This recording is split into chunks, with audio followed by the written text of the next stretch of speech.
Alô, Fernando! Opa, tá começando mais um episódio do nosso podcast 50 Mais. Hoje, como é jornalista, hoje estamos falando da prateleira alta do jornalismo brasileiro e também da literatura, do mercado editorial. São vastos assuntos que a gente tem, por isso a gente tem dois convidados.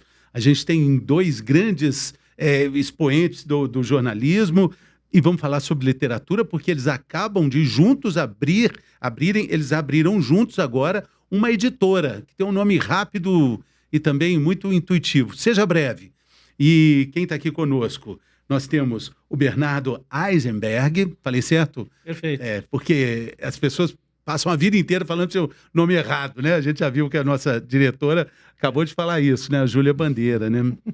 E também Cadão Volpato. Esse eu conheci já de um bom tempo, Verdade. Né? Colega apresentador da TV Cultura, longa jornada pelo Metrópole, né, Cadão? Verdade. Que bacana.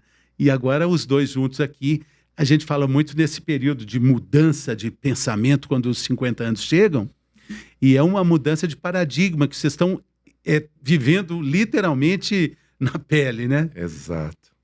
A gente já se conhecia... Eu que agradeço. Muito obrigado pelo convite de vocês. A gente se conhece há décadas, desde os anos 70 e tantos, 80, né? E nos reencontramos, quer dizer, vimos acompanhando sempre a trajetória um do outro, como jornalistas, e acompanhando o que cada um vinha fazendo, escrevendo, publicando. E a gente se encontrou no ano passado, na volta do Cadão de Nova York, depois de muito tempo sem conversar pessoalmente, diretamente, e nos encontramos por acaso, num café em Pinheiros, e ficamos conversando e falamos, como a gente tem a mesma faixa etária, né? Falando do que fazer na vida nesse momento, em cima do que cada um está pensando e tal. E a gente rapidamente confluiu para fazer alguma coisa juntos. Considerando essa história toda que a gente tem em comum, de acompanhar e gostar muito de livros, escrever, publicar, resenhar livros, né? E a gente falou, poxa, vamos fazer uma editora, vamos criar livros, vamos publicar livros. Né? O momento é um momento. É um pouco contramão num momento onde tudo é digital, onde tudo é curto, rápido, onde todo mundo quer tudo em pílula. Livrarias fechando, infelizmente. Abrir uma editora é quase que uma contramão da história. Tem um quê de loucura, né? Mas você sabe que é engraçado isso? A gente fala, ninguém lê, ninguém lê. Você vai na festa do livro da USP, por exemplo, né? Onde a gente foi pela primeira vez, agora, há 2 semanas. Inacreditável. Uma multidão, as pessoas passando com malas cheias de livros, entendeu? Então você vê aquilo, quer dizer... Não combina com a ideia geral, que é real, de que as livrarias fecham. É um negócio muito restrito. No entanto, eu acho que as pessoas, se elas encontram livros talvez mais baratos, ou se elas têm acesso aos livros, elas vão ler, elas têm vontade, entendeu? É que é um negócio difícil, né? Não é. E a gente se aventurou num momento engraçado, porque, né, os dois mais velhos, e enfim, em outro momento da vida... O ter escolhido esse caminho era também, de alguma forma, acho que é para coroar esse manuseio de livros que a gente teve a vida inteira, né? Pô, a gente sempre foi leitor e estava do outro lado do balcão, entendeu? E tá do lado de cá é uma aventura. Então, pra gente, tudo é meio ainda um acontecimento, meio desconhecido, entendeu? E tá sendo muito legal. Mas, ao mesmo tempo, essa tua observação, ela tá muito dentro do nosso projeto de editora. Porque desde cedo a nossa ideia foi, considerando essa questão da brevidade, das pessoas estarem todas aceleradas, estarem buscando e fazendo leituras muito rápidas, às vezes superficiais. Então a gente tem usado essa palavra, a gente pensou, talvez a gente possa criar livros que sejam um pouco antídotos dentro dessa situação. Por isso que surgiu a ideia de Seja Breve. Ou seja, livros curtos, mas muito bem escritos, com histórias bem contadas, que sejam importantes, que tenham um grau de interferência, pelo menos potencialmente, na realidade. Ou seja, se vocês olharem os nossos livros, todos eles têm temáticas muito atuais e voltadas para questões que estão candentes e tudo isso. E são curtos, partindo do princípio de que em 3, 4 horas, a pessoa que, de fato, não tem tempo para ler ou não tem o hábito de ler coisas mais longas e tal, possa ter uma leitura contundente e útil. Bernardo, e tem também um ponto de contato com essa mudança de paradigma que a gente tem de consumo de conteúdo, no celular principalmente, né? Tem que ser rápido, o nosso tempo é breve, o nosso tempo é muito valioso, então os conteúdos estão cada vez menores, então tem que ter um story, tem que ter um tempo curto, a gente aprendeu a ver vídeos aqui, né? Hoje tudo tem que ter um formato, né, de celular, né? E aí vem o livro também, olha, seja breve, vamos ler, mas eu gostei muito desse nome e desse convite, até porque a gente não lê só as palavras, a gente lê a cor, a gente sente o cheiro do livro, a gente quase que mastiga o livro, né?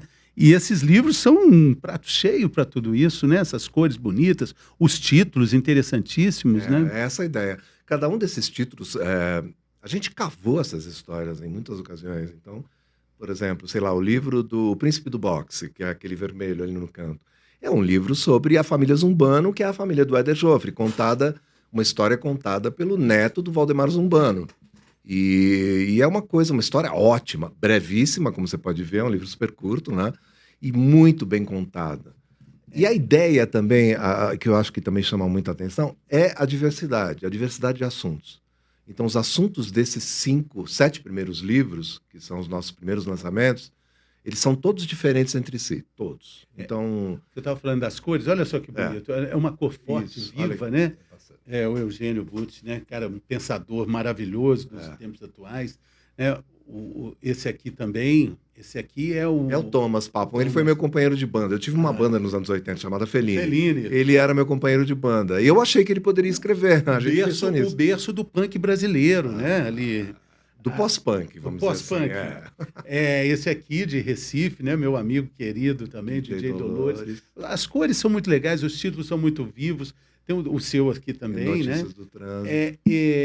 Esse aqui o da Mili Lacombe. A contracapa é maravilhosa. Né? Eu acho que eu não te amo mais.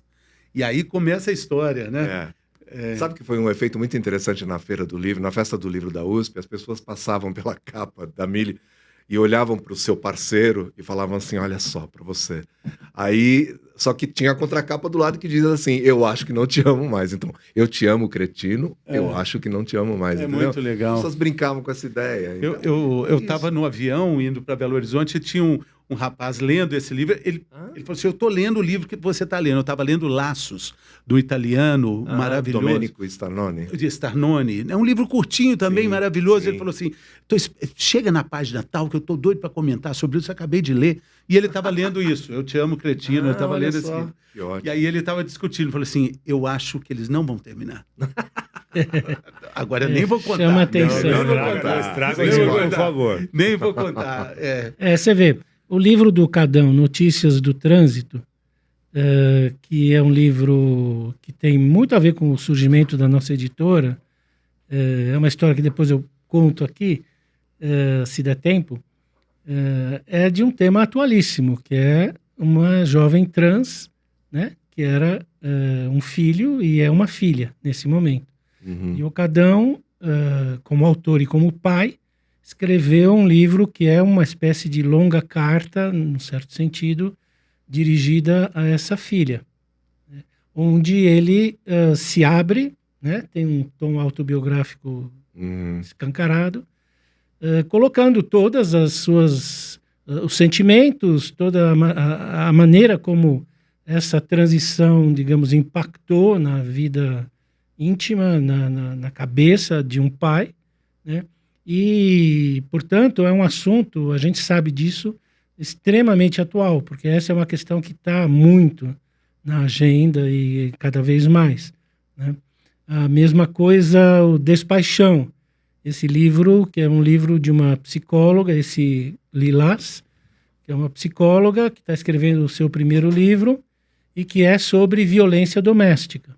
É uma autoficção onde ela relata de uma forma muito inusitada e muito ímpar e profunda também todos os sentimentos e todo o sofrimento e o lado resiliente de uma mulher que foi agredida pelo marido durante anos e anos, né? Então são temas muito candentes. Contemporâneos, né? Exatamente. A ideia é sempre... Contemporâneos. E essa primeira fornada, que você abre uma editora, a editora é desconhecida, até que começa a publicar, até que você vai ser procurado por autores, que você vai poder fazer a curadoria do que te procurarem. Mas provavelmente essa primeira fornada vocês foram buscar esses autores. Então, essa primeira fornada dá para ver que vocês querem uma ferramenta de mexer na sociedade, de verdade. Essa né? ideia. Que sejam livros relevantes. Isso é muito importante, porque não adianta você... daí, eu acho que até um certo distanciamento de literatura como a gente conhece, quer dizer, o livro tem que ter uma importância. A gente imaginou uma coisa que está no começo do livro, que se chama bilhete de apresentação. Nesse bilhete de apresentação, já que os livros não têm orelhas, a gente tenta resumir o livro em 5 linhas. Essa é a ideia. Se a gente consegue fazer isso de uma forma que nos agrade, significa que esse livro, de fato, tem algo a dizer.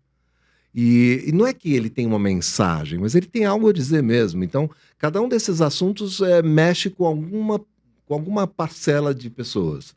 E os livros que a gente projetou para o ano que vem, porque a gente já está pensando em mais 10 livros para o ano que vem, eles também têm assuntos muito diferentes entre si e importantes. Então, a gente vai atrás desses assuntos. A gente recebeu muitas propostas, né? Muita gente escreveu para a gente perguntando, oferecendo manuscritos e tem de tudo, cara. Então, uma coisa para a gente tem sido interessante também lidar com a realidade do ponto de vista de uma editora. Porque, Você de alguma forma, do outro lado, né? A gente estava do outro lado Agora do balcão. vocês E agora mudaram. você está de um lado em que você pensa assim, como é que esse livro vai chegar nas pessoas? O que ele vai dizer para elas exatamente? É assim que a gente pensa, entende? E tem que ser histórias bem contadas. E o fato de ter uma maturidade na vida e na carreira de vocês permite vocês enxergar isso como com um objetivo maior do que simplesmente a editora fazer sucesso e vender. Sem dúvida. É isso que o Cadão estava detalhando, que é a questão de relevância, para nós também, quer dizer, precisa fazer sentido para nós, a essa altura das nossas vidas, entrar numa aventura como essa, porque financeira e economicamente falando, quem acompanha o mercado editorial sabe que é arriscado. Nós procuramos várias pessoas para conversar, colegas, amigos e pessoas ligadas ao mundo editorial, e várias perguntavam, bom, vocês estão loucos? A essa altura do campeonato, e com o mercado editorial tão instável, brasileiro pouco lê, etc., o preço do livro, o preço do papel, né, o quanto as editoras precisam dar de descontos para as livrarias para poder o sistema funcionar, e assim por diante, e a Amazon, e etc., etc. E a gente teve essa noção concreta do risco, mas, ao mesmo tempo, tem tudo a ver com o que você disse. A gente acha que pode fazer. A gente conhece pessoas que querem escrever coisas boas. Autores que têm o seu lado B, por exemplo, que nunca divulgaram, que está ali na gaveta, né? E que vale a pena ser divulgado. Alguns até já nos procuraram. Olha, eu já publiquei N livros sobre assunto X ou Y, mas eu nunca falei de um aspecto que tem mais a ver com a minha história pessoal, inclusive, e que eu gostaria de contar. E que é breve. Tem que ser breve. Esse lance. Isso já é um divisor, uma nota de corte, entendeu? Porque o que a gente quer um negócio que seja fácil. Contundente. Que seja contundente. Que tenha essas cores fortes, né? Que tenha essas frases marcantes, né? Esses bons títulos. Agora, eu tenho uma grande curiosidade, porque a gente entende, né, observando o mercado editorial, que, de alguma forma, guardando as devidas proporções, as editoras são mais longevas do que as livrarias. E me parece que elas são mais frágeis que as livrarias, as editoras. O que acontece? Por que acontece essa quebra, literalmente falando quebra, né, de grandes indústrias que vendem livros né? A Cultura, por exemplo, né? Vários, a Saraiva, né? Onde é que está o buraco aí, Bernardo? Eu acompanho esse mercado. Cheguei a trabalhar numa editora grande, que era a Kozak Naif.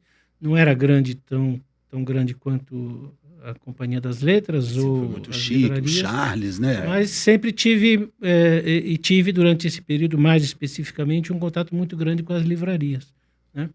E o que me parece, embora eu não seja um especialista, vamos dizer assim, um analista desse mercado, o que me parece é que houve, por um lado, um impacto muito grande para essas livrarias do surgimento das vendas online, enquanto elas ainda não tinham entrado nas vendas online. Hoje em dia elas já entraram, mas esse impacto continua existindo, que é determinante na escolha dos próprios consumidores, de quem compra livro. Porque, por uma razão, vamos dizer, econômica muito clara, sites como a Amazon, e principalmente a Amazon, conseguem oferecer, muitas vezes, livros a preços mais baixos do que as livrarias. E isso conseguem por quê? Porque conseguem impor uma negociação com as editoras ou com distribuidoras de forma muito clara, pela quantidade que acaba comprando. Então, isso coloca as livrarias e as editoras numa situação muito delicada. As livrarias, por razões óbvias, porque são concorrentes diretos, né? E no Brasil, particularmente, as duas grandes redes, que era a Saraiva, que já tinha comprado a Siciliano, e a Cultura, que cresceram enormemente num período curto de tempo, acabaram não segurando esse crescimento. A Saraiva, se não me engano, tinha 107, alguma coisa assim, livrarias pelo Brasil, né? A Cultura acho que chegou a 18 ou 17, algum número perto disso. E com investimentos muito fortes, que o mercado não segurou. Que é um mercado restrito, a gente sabe, o Gadão acho que falou corretamente.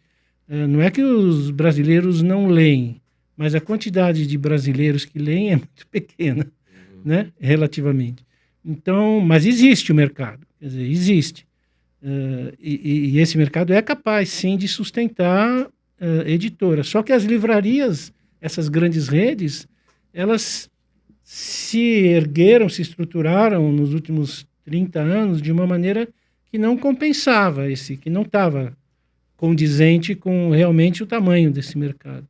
Dizem, aí eu já não conheço tão bem, que também houve questões internas e tal, a essas redes, mas acho que o principal, de fato, é a concorrência online e é o dimensionamento, a projeção das dimensões desse mercado. E é uma pena, porque a experiência de você entrar numa livraria só para olhar, e aí você folheia um livro, folheia outro, aí você encontra um livro que te interessa, coisa que você não vai conseguir no digital, na fotinha que tem lá, por mais que... Quer dizer, você pegar na mão o livro, sentir o peso, a cor, entender o livro, até o cheiro. É uma experiência completa, né? E é a experiência desses E tem aqueles meninos que trabalham em livrarias que são incríveis, que falam assim, não, eu vou te recomendar um livro, o que é muito legal, né? Tem uma turminha de livraria que é espetacular, Sabe né? que é uma coisa contraditória, porque em São Paulo, por exemplo, existe o fenômeno das pequenas livrarias, realmente minúsculas, que trabalham com nichos. Existem muitas.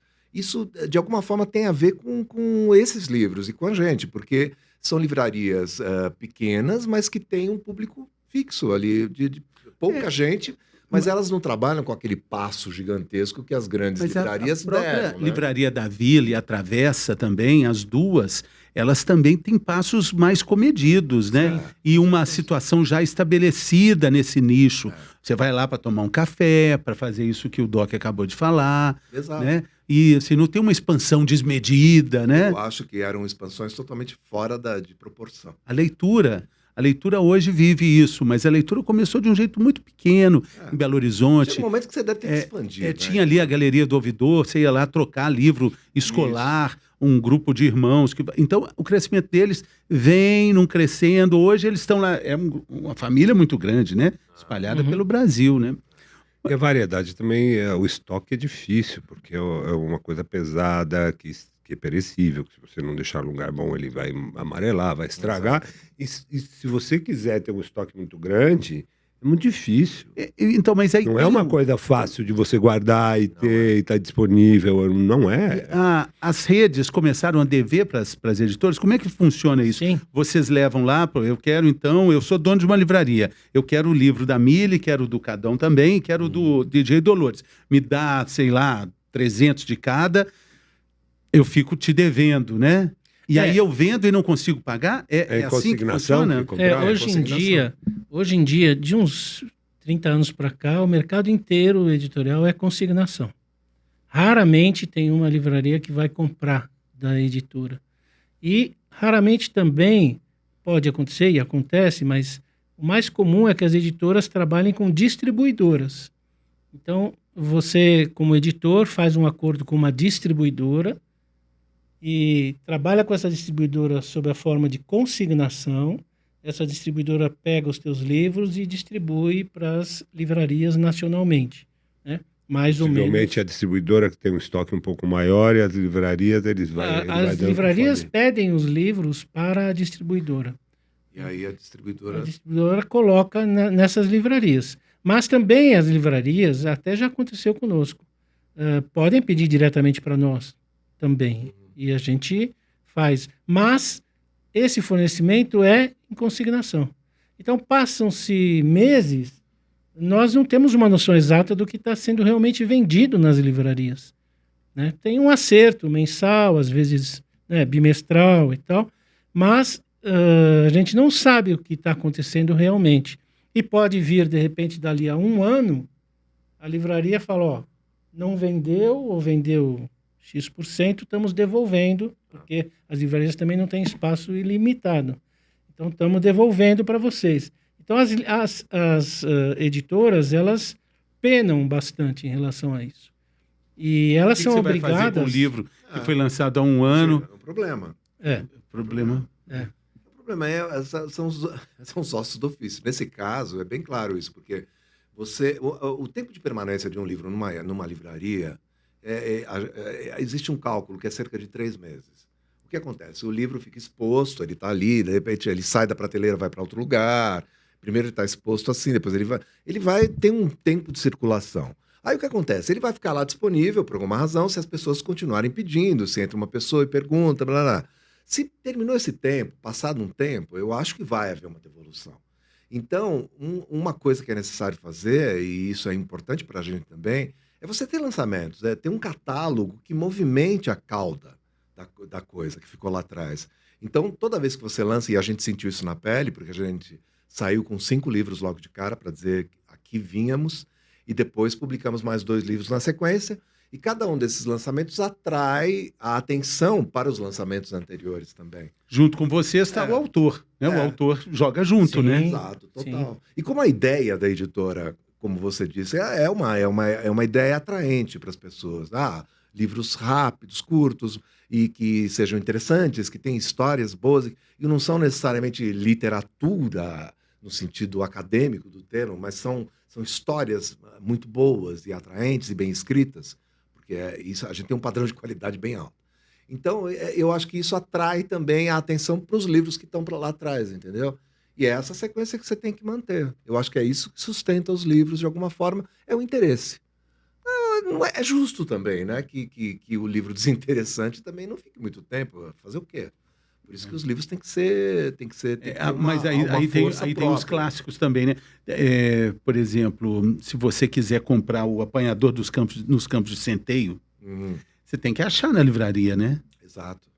Aí entra uma questão bem interessante, que a gente tem conversado também com algumas pessoas e entre nós, que é uma certa mudança. Nós, desde o início, a gente falou, a gente quer ter os nossos livros em livrarias. Nós não queremos vender só online. Isso poderia ser uma opção. Não, a gente quer porque a gente valoriza as livrarias, porque a gente gosta das livrarias. Você falou, entendeu? De chegar a folhear, ter o livro. Exatamente. Essa experiência, os autores também gostam disso e a gente não vai abrir mão disso de jeito nenhum. Mas, quando você falou de clássico, por exemplo, hoje tem uma discussão muito grande que é a da impressão on demand. Significa que você pode imprimir, existe tecnologia para isso, você pode imprimir um exemplar, né, de 1, 2, 3, 4, que seja, a partir da demanda, do pedido para isso. Isso significa uma mudança importante. O livro nunca vai no sair do mercado. catálogo. Ele não vai sair do catálogo e ele vai ser vendido, ele pode ser vendido a partir de um pedido. Então, se eu vou numa livraria e peço o apanhador no Campo de Centeio, e não tem ali na livraria, ou talvez tenha em sebo, isso é uma outra questão, pode ter, e certamente irão aparecer editoras que farão a impressão desse livro on demand. Isso ainda é uma coisa muito nova, inclusive internacionalmente, mas que já existe aqui no Brasil também. Mas não é uma coisa que nos atrai como editores, né? Como editores, isso nos interessa, de certa forma, é uma visão, vamos dizer, mais tradicional, combinada com um conceito bem contemporâneo da brevidade, etc., que a gente está falando aqui. Até porque você vai encomendar um livro que você ou já ouviu falar, ou já foi recomendado, ou é um clássico. Dificilmente você vai encomendar um livro que é uma novidade que você, né, quer dizer, uma coisa assim. Você vai encomendar, por exemplo, o meu filho está fazendo a biblioteca dele, fala, você tem que ter tal livro. Aí ele quer procurar tal livro, chega, não tem, ele é capaz de encomendar. Pô, esse livro tem que ter numa biblioteca que se preza, tem que ter, sei lá, Memórias Póstumas de Brás Cubas. Então ele manda imprimir e chega lá 2 dias depois e tudo bem. Ou ele vai no sebo, né? Eu sou dono de um sebo também, então puxo a sardinha para o meu lado, né? É muito bom. Ô, Bernardo, agora como jornalista tradicional que você é, e agora como editor, qual o paralelo que você faz desse jornalismo tão importante para a sociedade brasileira, tão necessário? Você foi ombudsman da Folha num momento muito importante, político e social, né? E você acha que a literatura também está passando por essa mesma transformação? Ela está muito aberta, muito popular. Hoje todo mundo pode escrever um livro, hoje todo mundo é jornalista também, né? Hoje todo mundo produz notícia, né? Como é que você vê esse paradoxo do que realmente é jornalismo e para o que é feito hoje, e do que realmente é literatura para o que é feito hoje? Eu acho que esse paralelo eu acho bem interessante que você faz, porque acho que são processos parecidos. Não dá para a gente achar hoje em dia que jornalismo está restrito aos órgãos de comunicação tradicionais, os grandes jornais, as grandes TVs. Eu acho que isso seria uma visão equivocada. Embora esses sejam os detentores, vamos dizer assim, de um certo filtro, né, social em relação a fake news e etc.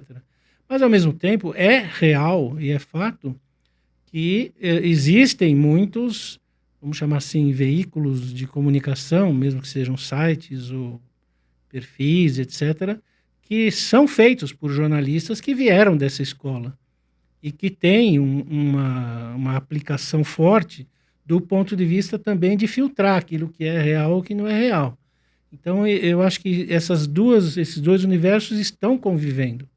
E acho que a tendência é essa convivência se manter. Eu acho que ela não vai terminar, né?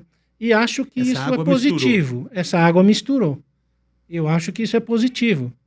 Porque muitas vezes os veículos mais tradicionais, que cumprem o seu papel, são pautados por essas mesmas mídias alternativas, vamos chamar assim, que já nem são tão alternativas assim. São pautados por elas, né? Vão atrás, porque elas são ligeiríssimas, o tempo delas é outro, né? A gente vê isso claramente. E, por outro lado, na literatura, no livro, existe um crescimento enorme da autopublicação, que é muito, como você disse, é muito fácil você publicar, enfim, é muito possível você publicar um livro, ainda mais com inteligência artificial. Você pede para uma plataforma, enfim, um sistema lá, escreva para mim uma história que tem tais e tais personagens e eu quero sob a forma de ficção científica. E o cara te faz um livro, te entrega em quanto tempo? 3 minutos, se muito. Né? Então, como é que... Eu acho que a questão principal são chamados filtros, por isso que eu estou insistindo nessa palavra. E as editoras, assim como as galerias de arte são para pintura, por exemplo, ou para artes plásticas, de maneira geral, ou fotografia, exercem o papel de filtros sociais, sempre exerceram, e eu acho que hoje em dia são mais necessários ainda. Como filtros, a editora, ela tem um lugar, digamos, que depende do conhecimento dos seus editores e tudo isso, de falar assim, olha, isso realmente merece ser publicado. Isso não merece ser publicado. Agora, pode até ser publicado na autopublicação. Né? Eu, como jurado de prêmios literários, por exemplo, encarei, esse ano mesmo, um monte de autopublicações, feitas, inclusive, na plataforma da Amazon. E você percebe, bom... Tinha coisa boa nesse meio? Não passou por filtro nenhum. Não tem filtro. Então, mas antes... Mas tinha coisa boa? Eu não encontrei nenhuma coisa boa. Eu acho que você não vai... Sinceramente, não é que eu tenho preconceito, eu não tenho preconceito. Rola. Eu até procurei, e até por dever. Tinha que ler aquilo e ver. E eu não encontrei. Eu, sendo muito sincero. Então, mas antigamente você fazia uma produção, vamos pensar cultural, qualquer que fosse, então você tinha o crivo de um editor, ou alguém que ia te botar na frente de um microfone de rádio, ou na frente de uma câmera de TV. Tinha alguém que tinha uma certa responsabilidade por aquilo que você ia falar. Com as mídias sociais do jeito que são, qualquer pessoa pode, numa garagem, atingir um público maior do que muita televisão, sozinho, sem tanta, vamos dizer, responsabilidade pelo que faz. Na literatura, isso também acontece, né? Eu posso simplesmente publicar. Só que eu não consigo distribuir isso para um monte de livraria. E você sabe... Isso já dificulta, né? Eu posso vender meu livro online, sei lá, mas eu vou chegar numa livraria, eu vou de uma em uma. Eu tenho que ter uma distribuidora que acredite em mim, né? É uma questão de vaidade. A pessoa quer publicar um livro, publica por conta. Mas eu vejo assim, se você entra numa livraria com aquela quantidade de livros, aquela quantidade de temas, aquela quantidade de autores, precisa ter alguém que chega para a pessoa e fala assim, então, publica, mas muda de profissão, vai fazer outra coisa, porque muita gente escreve muito mal e não tem nada a dizer, e não tem nada de relevante para mostrar para as outras pessoas, é só uma questão de vaidade. Então, eu acho que as pessoas querem publicar, publicam. Eu acho que é importante ter essa diversidade. E o Brasil tem uma característica, eu acho que tem uma diversidade muito grande de oportunidades. Então, você tem muitas mulheres publicando. Antigamente era um universo bastante masculino, bastante exclusivo. Hoje você tem muitas mulheres e mulheres incríveis publicando. Você tem historicamente tem mulheres que usavam pseudônimos masculinos para publicar, não tinha? Tinha. Sim. Bom, a própria Clarice Lispector, quando apareceu, os caras falaram, isso é um pseudônimo de um homem. Quem é esse cara? Ela teve essa recepção. Então, eu acho que o importante é isso, que as vozes possam se manifestar. Então, o nosso papel, eu acho que é bem interessante nesse sentido também, porque a gente está lidando com autores, olha, boa parte deles nunca publicou nada. E, no entanto, tinha algo a dizer, entendeu? Quando vocês falaram, né, de pessoas que têm um trabalho diverso do que está sendo escrito, DJ Dolores é um desse exemplo, né? Um músico da cena pernambucana, recifense, e tem um livro sobre lugares para chorar no Recife, né? E sabe, a gente achou ele no Instagram, porque eu conheço o DJ Dolores há muito tempo, mas não sabia que ele escrevia tão bem. E aí no Instagram eu encontrei esses textos, uma sériezinha que ele ia publicando, lugares para chorar no Recife. Eu falei, não. Isso aí é um... Mandei uma mensagem para ele e falei, você já pensou em escrever um livro? Ele falou, livro? Não. Na verdade, acho que ele sempre pensou em escrever um livro, né? Agora, mas ele era muito bom naquilo que estava no Instagram. E é isso. Essa história do imediatismo, né? Tanto eu quanto o Doc Fábio Atuí, a gente fez alguns cursos de literatura com o Fabrício Carpinejar, com o Marcelino Freire, e o Marcelino conta a história começando um curso para desenvolver ideias e tal. Aí, na primeira aula, a menina levanta e fala: no lançamento, a gente serve champanhe ou cerveja? Aí ele falou, tem uma história aí, até lá tem que contar uma história diferente. Coisa muito imediata. E eu acho bacana ver que você tem um curso para escrita e leitura, porque não tem jeito de escrever sem ler. Não. Se você não é um bom leitor, você inevitavelmente não vai ser um bom escritor, não é, Bernardo? Vocês concordam com essa... Eu acho difícil, acho muito difícil. Embora também a gente pode ter surpresas aí. Quer dizer... Mas aí é a exceção, né? São exceções. Aí é o Dario, Concordo. o Dadá Peito de Aço, que nunca nunca jogou na base. Já chegou no profissional fazendo gol de bicicleta, de helicóptero, né? Parando no ar igual beija-flor. É muito Mas concordo, difícil. são exceções. Um jogador que chega no time profissional sem passar pela base. Você quer ver uma história engraçada? O Thomas Papon, que escreveu O Enterro do Velho Punk. Ele nunca tinha escrito nada, nunca tinha publicado nada. Ele é um jornalista da BBC que escreve os textos que ele lê no ar. Ele tem uma série chamada Que História, em que ele conta histórias que ele pesquisa nos arquivos da BBC, etc. Ele é tão inexperiente em relação a lançar um livro que ele chegou para a gente e disse assim: eu procurei, no dia do lançamento, eu procurei no ChatGPT como é que se faz, que dedicatória você escreve para a pessoa quando você... parece a história da champanhe, que serve champanhe ou vinho licor, da cerveja ou Mas a vinho. diferença é que ele já estava com o livro pronto, né? E o livro dele é muito bom. Mas- Detalhe é isso. Então é uma fora da curva totalmente. A nossa... Mas o Thomas, desculpa, só para complementar, o Thomas é um tremendo leitor. Sim. Só que ele é leitor de obras de romance noir.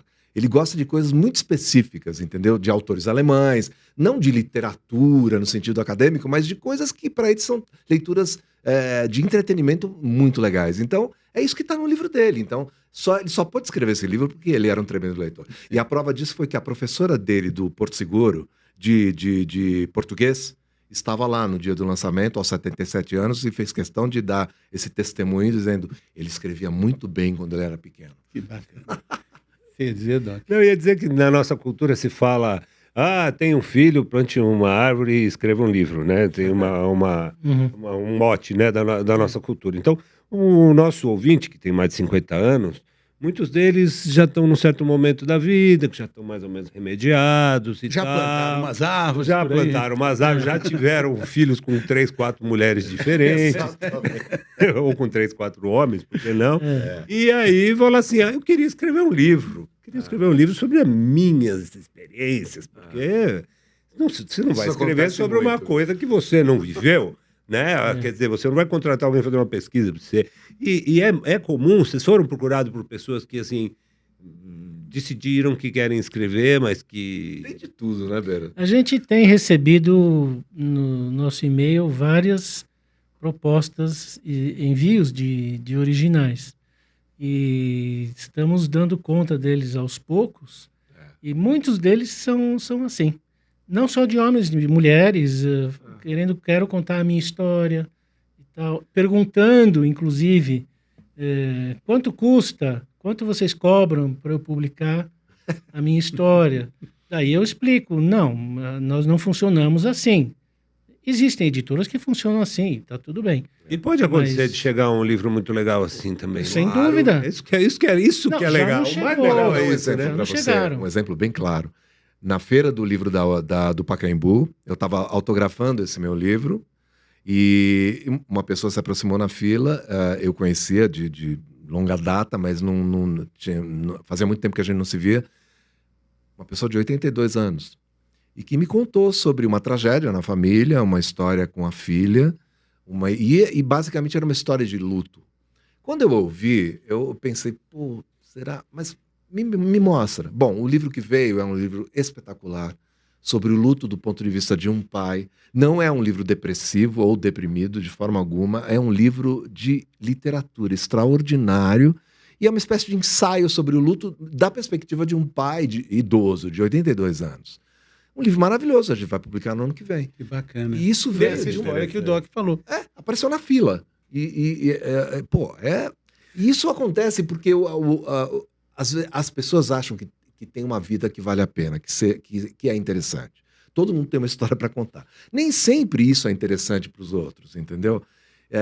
Depende muito, depende do jeito que você faz. Quando ele me contou o que ele queria escrever, eu pensei, putz, essa história eu acho que vai ser uma coisa muito depressiva, mas enfim, quero ler. O jeito com que ele escreve, o jeito que ele usou para escrever, a forma do livro é espantosa, é maravilhosa. É um livro quase clássico, assim, entendeu? Vocês, como leitores experientes também, pegando esse gancho aí que o Doc acabou de falar, né, sobre essa angústia, pensar, poxa, eu plantei árvore, tive filho, não vou escrever um livro, mas tem uma outra questão importante. Depois dos 50, você se debruça pela vida que aconteceu e fala, não consegui ler um grande clássico, não consegui entender James Joyce, não consegui entender Euclides da Cunha, Guimarães Rosa nem se fala. Isso também causa uma angústia, porque depois dos 50, 60, aí que não vai conseguir mesmo. Na verdade, essa é uma pergunta. Ou tem mais tempo, essa vai é uma dar para sentar, se debruçar mais. Como é que começa? Como é que esse gosto pode ser reaprendido? Ele pode ser reaprendido? A gente pode... assim, a gente falou da coleção Para Gostar de Ler, né? Coleção antiga, que fez parte da base de muita gente que virou leitor experiente, né? Eu acho que parte muito do entusiasmo, sabe? Porque você fala, o Guimarães Rosa, por exemplo, de fato, e aí a minha outra pergunta é, por onde começar? Qual a sugestão que vocês dão para um começo de entrada, né? Aquele vinho de entrada. Tem que pegar uma boa história. Tem que pegar algo que de fato te faça parte da sua vida, que você gosta. Por exemplo, o Guimarães Rosa. O Guimarães Rosa é uma leitura difícil, de fato. É uma vanguarda da vanguarda e é um nome extraordinário dentro da nossa literatura. Por que você indicaria... Eu tenho esse problema com meus alunos. Por que você começaria com Guimarães Rosa? Eu falo assim, por exemplo, começa com Manuelzão e Miguelim. Por quê? Porque você vai ver a história de um vaqueiro real e você vai ver a história de um menino que era míope e quando ele ganha um par de óculos, o mundo se transforma. Você sabe que eu vou aproveitar a sua referência. O nosso projeto de oftalmologia dentro do Parque Nacional do Xingu se chamará Projeto Miguelim. Olha só.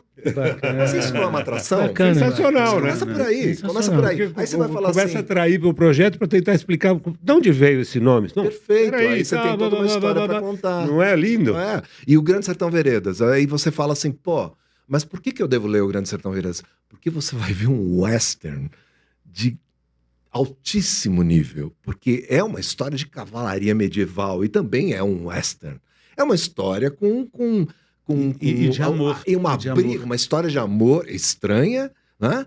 E uma história de amor estranha e uma briga entre o bem e o mal, do ponto de vista mitológico, e plantada no sertão mineiro, no sertão, né? No sertão. Né? Porque não é só mineiro, né? Mas é aquele pedaço. Bahia. Pô, você joga uma história assim para a pessoa e a pessoa vai ter dificuldade de ler? Vai, porque a linguagem te carrega. Se você passar da 30ª página, é a minha teoria, você deslancha, porque é um livro maravilhoso. Vale a pena o sacrifício. As pessoas não estão muito dispostas a sacrificar algumas horas do seu dia para entrar numa pedreira como essa. Mas olha, eu acho que o ganho é tão grande, porque muda a sua vida. De fato, muda a sua vida. Ele entra na sua vida. Montanha Mágica é a mesma coisa, Thomas Mann. Porque são histórias que dizem respeito à humanidade, a uma coisa que todos nós vivemos, entende? De alguma forma. Então eu recomendaria um livro brasileiro, de cara. Começa com Machado de Assis. Eu li o Dom Casmurro quando eu tinha 13 anos e fiquei tão encafifado com a possibilidade de traição ou não, que isso me acompanha até hoje. É um livro inesquecível. Entendeu? Eu começaria assim. Começaria com Cortázar. Eu li Cortázar quando jovem e foi uma coisa muito marcante, porque eu pensei assim, olha que tipo de liberdade que um escritor pode ter. Ele pode falar de coisas fantásticas com a maior naturalidade, como se elas fossem reais. Isso era muito legal para um cara que estava começando a vida e olhando para as possibilidades da vida, entendeu? Mas um dos exemplos que ele deu é indigesto demais, que é o James Joyce, né? O que você Você tem que assistir. Eu assisti uns vídeos no YouTube que ensinam você a entender cada capítulo, você não consegue ler. Mas ele mesmo criou. Mas o próprio Joyce, ele tinha uma bula pro Ulisses. Que foi colocada depois por um estudioso, mas é que é difícil, mas aí se você chega no fim do livro e você dá de cara com aquele monólogo histórico da personagem da Molly Bloom, é das coisas mais lindas do universo aquilo lá. Não tem uma vírgula.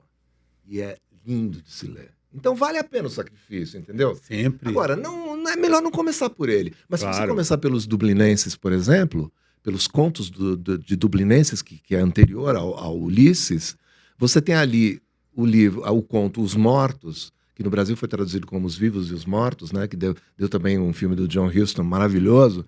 Esse conto é um conto sobre a finitude, sobre o amor, sobre o ciúme, que eu acho que diz respeito a todo mundo. E foi o último filme do John Huston, né? É maravilhoso. Com a Angélica Huston, inclusive. Também. Agora, eu só. Mas eu queria a sua resposta aí sobre não, isso eu e suas acho- indicações.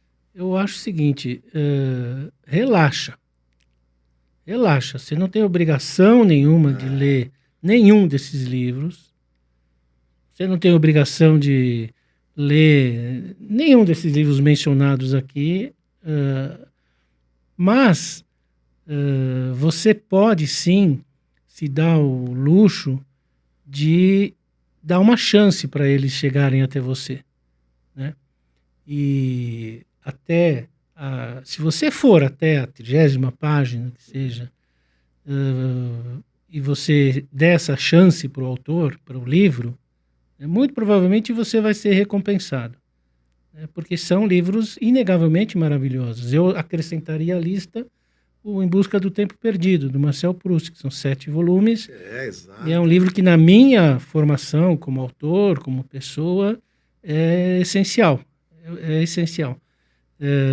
E nem é um livro, digamos assim, difícil, no sentido da linguagem e tal. É um livro maravilhoso, que você se assusta um pouco com a dimensão na quantidade de páginas e a história que não, vamos dizer assim, não se desenrola como enredo imediatamente, mas ao mesmo tempo é uma capacidade artística mesmo, imaginativa, de sensibilidade, de criação de ambientes, de a construção dos períodos, das frases, extraordinária, absolutamente extraordinária. E é um luxo você poder ler isso. Agora, você não tem a obrigação de ir até o final. Não tem. Às vezes você pode ler as tais 30 páginas e parar por ali, dali a ou achar que não é para você, ou daqui a 6 meses retoma e vai mergulhando naquilo. Eu acho que grandes livros permitem isso, né? A Montanha Mágica, que não é necessariamente o livro preferido da minha parte do Thomas Mann, que é o Dr. Fausto, que é um livro que é outra pegada e tal. Mas, enfim, a Montanha Mágica, que também é um catatal, você vai entrando naquela história do cara chegando na montanha e tal. Ele vai fazer um tratamento, né? Ele vai fazer um tratamento, jovem. Tuberculose. Então você vai entrando naquilo, aí vai conhecendo os personagens e vai entrando e tal. Não é nenhum crime se você parar na página 102 e retomar depois, e passar para outro livro e retomar depois essa leitura e voltar e tal. Eu acho. Às vezes o livro perde a gente no meio também, né? Com certeza. Tá tudo certo. Eu acho que o livro é uma experiência de vida também. Porque você dispor daquelas horas para ler, também você está vivendo. Você está vivendo aquela leitura. E são experiências de vida. Então, algumas experiências não são para você. E outras experiências são... Agora, eu queria pôr o dedo numa ferida. E quando o livro é um sucesso de público, mas muito criticado pela crítica, pleonasmo, desculpa, muito mal visto pelos intelectuais da literatura. Por exemplo, o senhor Paulo Coelho, o maior vendedor de livro do Brasil, atualmente. O cara fazia fila em livraria. Ele ainda é um dos maiores? Sem dúvida. Ele é um cavaleiro das artes na França, não esqueçam disso. O Paulo Coelho é um cara que deve ser o brasileiro mais lido no mundo. Acho que é mais que Jorge Amado. Não é brincadeira. Alguma coisa tem, certo? O Paulo Coelho, eu conheci o Paulo Coelho porque entrevistei ele na TV, lá no Metrópolis. Eu achei ele uma pessoa simpaticíssima e muito carismática. Então, ele é uma figura. Agora, alguma coisa ele tem para contar. E os livros dele, os que eu li pelo menos, não eram tão bem escritos, mas tinham uma coisa, algum tipo de verdade ali que é para algumas pessoas, entendeu? Eu acho que tem que respeitar isso aí. Eu acho que ele é um escritor profissional, entendeu? E eu acho que ele tem coisas a contar. Não pensa, a história da autoajuda, se você for pensar bem, ela tem o aspecto mais, vamos dizer assim, ridículo da história, né? Porque você vai pensar, pô, você tem que partir do nível mais baixo para chegar até as pessoas. Mas eu acho que, ajuda de alguma forma. E eu acho que o Paulo Coelho está acima desse nível. Eu acho que o Paulo Coelho é um cara que tem histórias para contar. E conta do jeito dele. E ele tem um fator que eu achei misterioso. Por que ele vende tanto no mundo? Por que ele é muito respeitado no mundo? E é interessante isso. Eu acho que tem a ver com as traduções também. Acho que as traduções, de alguma forma, tratam o estilo dele, que é um estilo muito direto. Então, eu acho que não tem grandes... ele não tem uma trama literária ali no que ele está contando. Ele tem uma coisa, ele parte do senso comum, né? E trabalha com o senso comum. Quando isso é traduzido, de alguma forma, simplifica. E eu acho que é atraente. O que é atraente? O que ele tem para contar. Acho que, de alguma forma, ele tem algo para contar. Isso é inevitável. Isso é indiscutível, né? Eu acho que e qualquer coisa que faz jovem de fazer fila na livraria é bom. Porque você começa aí e você cria gosto e você vai ampliando, não importa onde você vai. Eu já vi crítica o Harry Potter, mas as crianças reservavam o livro. Que coisa mais linda do que isso. Não só isso, como é que eles... Aquele catatal, cada um dos volumes do Harry Potter... Quando apareceu, eu trabalhava na revista Época, me lembro bem disso. Quando apareceram os primeiros volumes do Harry Potter, eu ficava pensando, como é que essas crianças ou esses jovens adultos se dedicam a esse tipo de leitura caudalosa? Porque a história é muito bem contada e porque ela te conduz para um universo paralelo, que é um outro mundo. E tem coisas que começam no livro e terminam no outro, 3 livros lá para frente. A história ela tem uma continuidade. E você é obrigado a usar a sua imaginação. E aí você vem as adaptações cinematográficas, que também são muito boas, né? Levaram esses livros para o cinema de uma forma muito competente. Então, criou-se um universo totalmente paralelo. E a fantasia sempre faz sucesso, né? Agora, tem uma outra questão importante também, vocês como escritores, a pergunta é para os escritores, é a questão do que existe de vocês na obra. O leitor tem muita curiosidade sobre isso, né? O que tem do Bernardo, o que tem do Cadão, alguns são muito explícitos, outros não. Como é que você regula o que você empresta da sua vida para o que você está escrevendo? Eu acho que isso é muito pessoal, específico. Existem autores que têm uma capacidade muito grande, imaginativa, de escrever histórias e boas histórias sem necessariamente se colocarem. Só um parênteses, o Guimarães Rosa não sabia montar a cavalo, né? Ele não sabia... Exato. De sertão ele não entendia nada. Exatamente. Não, teve poucas vezes no sertão. Mas veja, ele fez, só um parênteses também, ele fez a pesquisa que ele fez para escrever o Grande Sertão, ele seguiu e ele anotou loucamente, ou seja, o papel intelectual dele foi... né? Não, mas era só o parênteses. Mas é isso, ele não era o vaqueiro. Não era, longe disso. Não é de experiência do vaqueiro. Sobre algo que ele vivia no dia a dia. Não, de forma alguma, era outro universo. Então, é isso que eu estou me referindo. Ou a imaginação, ou a pesquisa, enfim. E tem essa qualidade, essa capacidade de produzir um belo livro. Acho que o Humberto Eco, por exemplo, é um exemplo também. É um caso, por exemplo, disso. Mas outros não. Eu me encaixo numa categoria que é de escritores que escrevem com seu próprio sangue, com a sua própria carne, e que colocam ali, naquilo que estão escrevendo, aquilo que viveram, conheceram, ouviram, sonharam, imaginaram, fantasiaram, queriam fazer e não fizeram, queriam experimentar e não experimentaram, colocam isso em personagens, e esse é o sentido, é o meu caso, da escrita, né? Eu sempre, desde o primeiro livro, escrevi deixando fluir essas angústias, essas questões internas, sangrando, e é o que faz sentido para mim. Para mim, isso não quer dizer que é melhor ou pior. Por isso que é doloroso, né, escrever, né? É doloroso e ao mesmo tempo é terapêutico, é saboroso, você se sente realizado num certo sentido, não no sentido do sucesso da fama, mas realizado de conseguir se enxergar mais do que você se enxergava antes de começar aquele livro, né? Então eu sempre me satisfiz, digamos assim, em ser um autor assim. E eu só faz sentido para mim realmente escrever um livro se ele sair dessa maneira, né? Eu uma vez fui convidado para fazer roteiro de cinema, por exemplo, a partir de uma história qualquer.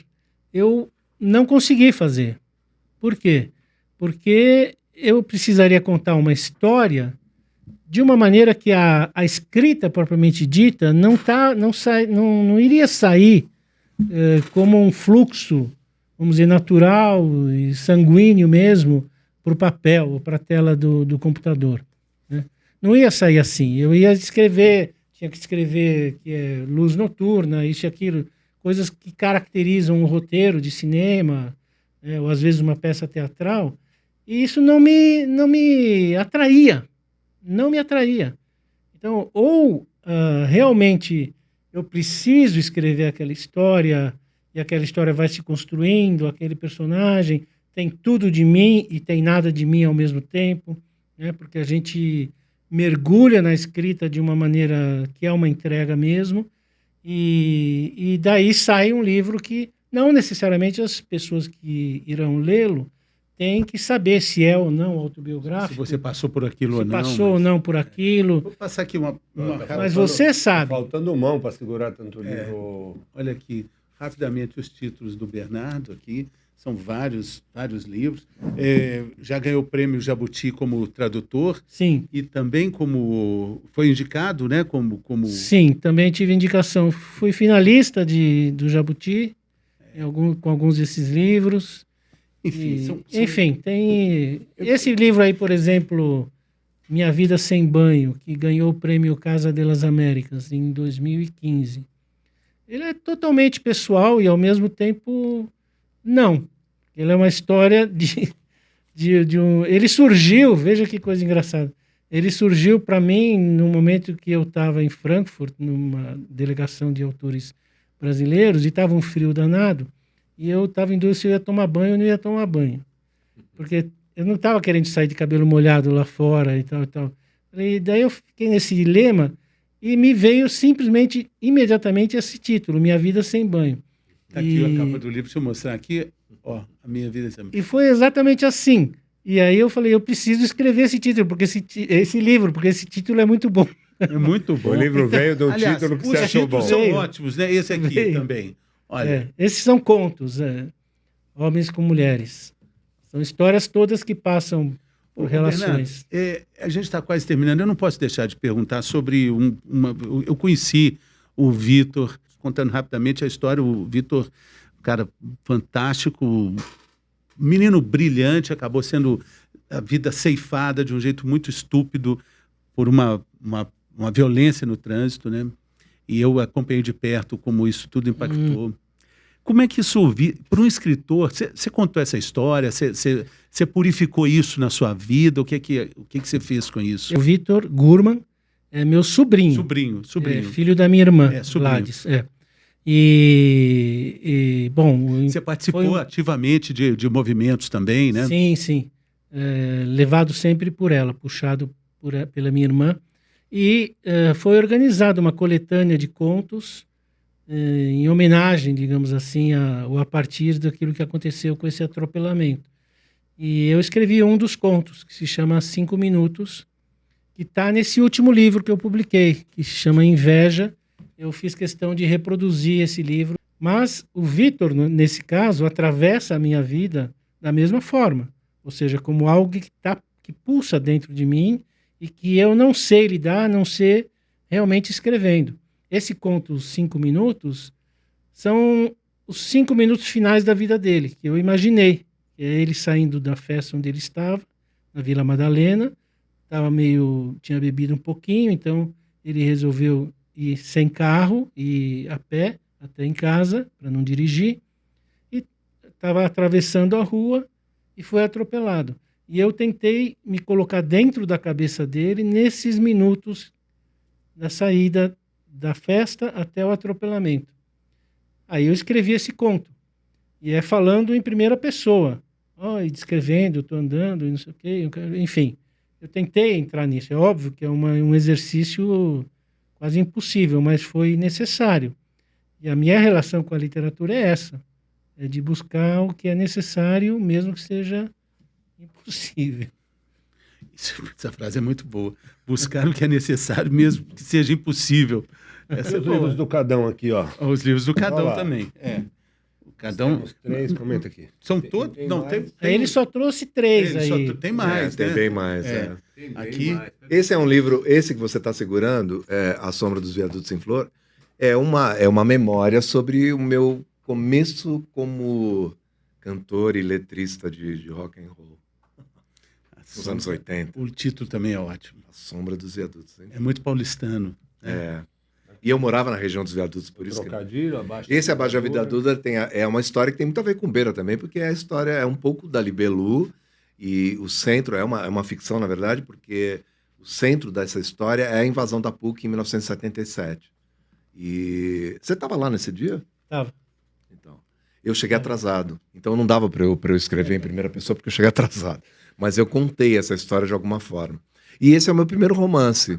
Na verdade, eu sempre escrevia contos e é uma fantasia. Jornalistas são bons de título, né? Porque os títulos todos são muito bons, né? Eu ouvi uma vez que quando você vai fazer um omelete, você precisa de ovo e bacon. E não dá pra fazer omelete sem ovo e sem bacon. Só que a galinha dá o ovo, só que o porco dá a pele. A gente já entendeu que o Bernardo arranca a pele para escrever. E você também arranca a tua pele ou você dá o ovo? Isso não diminui a galinha, porque ela é importantíssima para o omelete também. Ela é a parte principal do omelete. Dá para fazer Mas omelete ele, pelo sem jeito, o bacon. rasga na pele. Você rasga na pele também? Totalmente, porque senão eu não tinha o menor interesse de escrever se não fosse alguma coisa visceral. Acho que eu sempre quis escrever e demorei para escrever. Eu publiquei o primeiro livro aos 39 anos. E isso é assim, eu ontem ouvi o Milton Atum falando e ele falou uma coisa engraçada, ele falou assim, interessante, porque é isso mesmo. Você passa a primeira parte da sua vida vivendo, e a segunda parte da sua vida, se você quer escrever, você vai escrever sobre a vida que você estava vivendo na primeira parte. Eu sou exatamente assim. E sem escrever, você passa a outra metade tentando consertar o que você fez na primeira. Se não for para escrever exatamente. nada, Se você der tenta sorte, consertar. você não tem muita coisa para consertar. No meu caso, eu tenho uma vida inteira e é disso que eu gosto de Quem falar. não tem coisa para consertar é porque morreu antes. Porque assim, eu acho que você quando escreve, você tem que ser muito fiel a você mesmo. E tem que ser muito fiel a uma verdade que é própria, entendeu? E quando você vê que os grandes embates dos escritores eram esses. O Hemingway só ficava falando disso, quer dizer, a coisa que ele tinha vivido. Ele, inclusive, tinha uma mitologia própria, né? Que ele fez quando ele acha que dele. acabou a inspiração, ele se mata, né? Exato. Ele fala, Não só agora não tem, exatamente. Agora não tem mais sentido. Eu acho que você tem que ser fiel a você. E para você ser fiel a você, você vai escrever sobre você, mesmo que você não seja personagem dos seus livros. Eu não sou personagem dos livros, a não ser nessas memórias, etc. Em geral, eu estou falando de outra coisa, mas é importante você estar ali, porque quando se fala de autoficção, por exemplo, tira o auto. Na verdade, foi para o papel, é ficção, entendeu? Não tem jeito. É sempre alto. E aí, onde está o sempre teor alto, de né? verdade? Exato. Onde está o teor de verdade? O teor de verdade é essa experiência que você transpôs para o papel. Ela é verdadeira para você? Eu acho que se for, ela vai chegar a algum leitor, entendeu? Eu sempre penso assim. E a gente espera que os nossos livros cumpram esse papel. Que bacana. Que Essa bacana. a ideia. Como é que a gente... O seu curso, ele continua ainda? Continua. É Eu online? tô terminando, na verdade, eu tô online? gravando o meu último, porque em forma de podcast. O último podcast desse ano eu tô gravando amanhã. Tá. E Mas eu- as pessoas podem fazer? Podem, eu noticio no Instagram e Então, o coisas seu Instagram é o... assim. @Cadão Volpato. Cadão Volpato.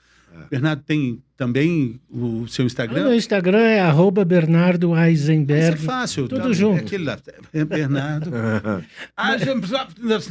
Heisenberg, só que o AI é com J. Com J. Heisenberg. Agora, o importante é o nosso Instagram da editora, isso que eu hein? ia dizer. gente? Seja breve. Seja arroba breve. Seja breve. E ali você pode. Exato. Underline Edições. Arroba Seja Breve, _, edições. Porque ali você pode comprar os livros diretamente no Muito nosso bem. canal É, de venda. A gente tem muito um. bem. Muito bom, né? Poxa, é Não isso. só livros, mas ferramentas de mudança da sociedade, o que transformação, me deixou muito impressionado. que cada um deles tem uma alavanquinha para mexer um Exato. pouquinho o mundo. Muito É essa a ideia. bacana, É muito isso. bacana. A gente... Obrigado, gente. Boa, legal. Muito obrigado. Obrigado, Falou, obrigado gente. Obrigado pela vocês. generosidade. Muito. Até, Valeu. a próxima, hein? Muito Valeu. obrigado. Longa vida. Podcast 50 a mais, senão a gente apanha se não falar.